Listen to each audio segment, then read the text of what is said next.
Hi అండి. ఎలా ఉన్నారు? ఈరోజైతే మన యూట్యూబ్ సబ్స్క్రైబర్ అయిన స్వర్ణ కోరిక మేరకు ఈ రెసిపీ అయితే చేస్తున్నాను. అదే బేబీ కార్న్ రెసిపీ. సో ఈ రెసిపీ ఎలా చేయాలో ఇప్పుడైతే చూసేద్దాం.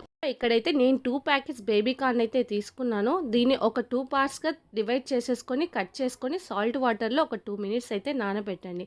ఆ తర్వాత స్టవ్ మీద బౌల్ పెట్టి ఒక గ్లాస్ వాటర్ అయితే వేసుకోవాలి.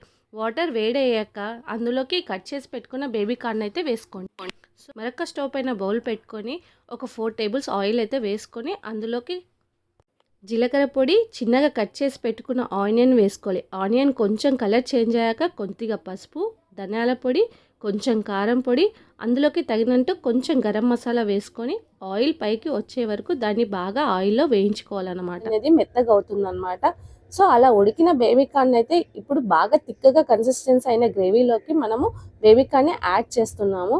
యాడ్ చేసిన తర్వాత స్పూన్తో మరొకసారి కలుపుకొని ఆ గ్రేవీ అంతా తిక్కగా అయ్యేంత వరకు బేబీ కార్న్ని బాగా ఉడికించుకోవాలి.